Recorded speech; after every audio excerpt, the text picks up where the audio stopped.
લઈ રાજ્યભરમાં માઈ ભક્તો ઉત્સાહિત છે।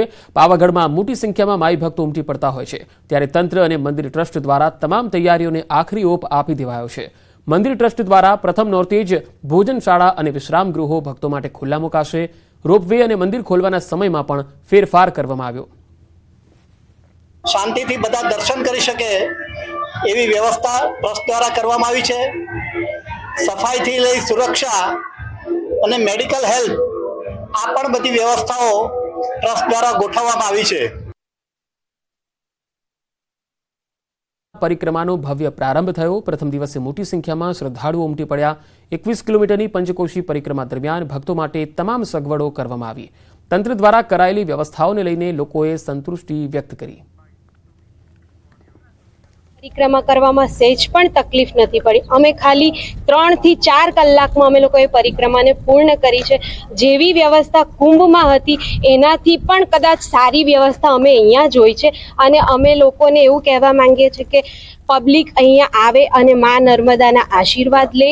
બીજા વર્ષે પણ સારું હતું, પણ કમ્પેર ટુ 2 વર્ષ આ વર્ષે એટલી બધી સગવડ ગવર્મેન્ટે કરી છે કે તમને જરાક પણ તકલીફ વેઠવાનો ચાન્સ જ નથી આપ્યો કે સારી રીતે તમે ચાલી શકો છો। રસ્તા પુલ બનાવ્યો, બધી રીતે એટલી બધી સગવડ, નાવડીની બી સગવડ એટલી સરસ કરી છે કે લાઇન વાઇઝ કોઈને અગવડ જ નથી અને મા નર્મદા સાક્ષાત પડે તમારી સાથે છે એ અનુભૂતિ તમને પાણી સાથે થાય જ છે। માં નર્મદાની પંચકોશી પરિક્રમાનો પ્રારંભ થઈ ચૂક્યો છે અને પ્રથમ દિવસે જ લગભગ 30 થી 40 હજાર જેટલા ભક્તો ઉમટી રહ્યા છે। ખાસ તંત્ર દ્વારા વ્યવસ્થા કરવામાં આવી છે।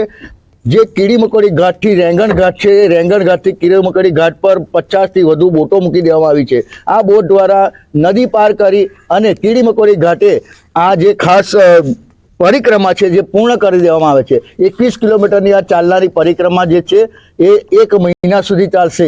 આજથી શરૂ થયેલી જે પરિક્રમા છે એ પરિક્રમાની વાત કરીએ તો આજે 40 થી 1000થી વધુ ભક્તો આવી ચૂક્યા છે અને તંત્ર દ્વારા જે ચાલ ચલાવ પુલ બનાવવામાં આવ્યો છે એ પુલ પરથી પણ ભક્તો પ્રસાર થઈ અને આનંદની એક લાગણી વ્યક્ત કરી રહ્યા છે।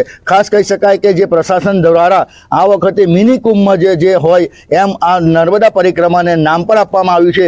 એટલે આજથી શરૂ થનારી જે નર્મદા પરિક્રમા છે આ પરિક્રમામાં ભક્તો મોટી સંખ્યામાં ઉમટી રહ્યા છે। દીપક પટેલ, ન્યૂઝ 18 ગુજરાતી, નર્મદા। ગીર સોમનાથમાં દરિયામાં પણ દાદાગીરી। જી હા, આવો એક બનાવ બન્યો છે ગીર સોમનાથના વેરાવળમાં। અરબી સમુદ્રમાં 2 બોટ વચ્ચે ટક્કર થઈ। મોટી ફિશિંગ બોટે નાની બોટને અડફેટે લીધી। બોટ વચ્ચેની ટક્કરનો આ વિડીયો વાયરલ થયો। મોટી ફિશિંગ બોટે નાની હોડીને અડફેટે લઈ અને નુકસાન પહોંચાડ્યું। અન્ય માછીમારો દૂરથી અવાજ લગાવતા નજરે પડ્યા। વધુ માહિતી મેળવીએ સંવાદદાતા ગીર સોમનાથથી દિનેશ સોલંકી જોડાશે। દિનેશ, આ જે વિડીયો વાયરલ થયો છે, ક્યારનો આ વિડીયો છે? શું આ અંગે કોઈ પુષ્ટિ થઈ શકી છે? જી બિલકુલ પંકજ, આજે વહેલી સવારથી જ આ વિડીયો છે તે સોશિયલ મીડિયાની અંદર ફરી રહ્યો છે ને ક્યાંક ને ક્યાંક સોશિયલ મીડિયાની અંદર જે પ્રમાણે વાયરલ થયો છે તેમની અંદર આ બોટ છે તે વણાકબારાની બોટ હોવાનું સામે આવી રહ્યું છે અને વેરાવળથી 30 નોટિકલ માઇલ દૂર દરિયામાં નાની જે હોડી હોય છે, નાના માછીમારો જે માછીમારી કરતા હોય છે તેમના ઉપર આ બોટ છે તે ચડાવવાનો પ્રયાસ કરી રહ્યો છે અને તેમને કારણે જે આસપાસમાં જે માછીમારી કરતા બોટ ચાલકો હોય છે તેઓ પણ રાડારાડી અને બૂમાબૂમ કરી રહ્યા છે। કારણ કે આ જે નાની હોડી હોય છે તેમની અંદર પણ 3, 4 કે 5 જેટલા માછીમારો હોય છે। જો કે આ પ્રકારની ઘટનાને લઈ હાલ સોશિયલ મીડિયાની અંદર ભારે ચર્ચા જાગી છે, કારણ કે જમીન ઉપર તો દાદાગીરીના દ્રશ્યો ઘણી વખત સામે આવતા હોય છે, પરંતુ હવે દરિયાની અંદર પણ દાદાગીરીના દ્રશ્યો સામે આવી રહ્યા છે। દિનેશ, આભાર માહિતી આપવા માટે।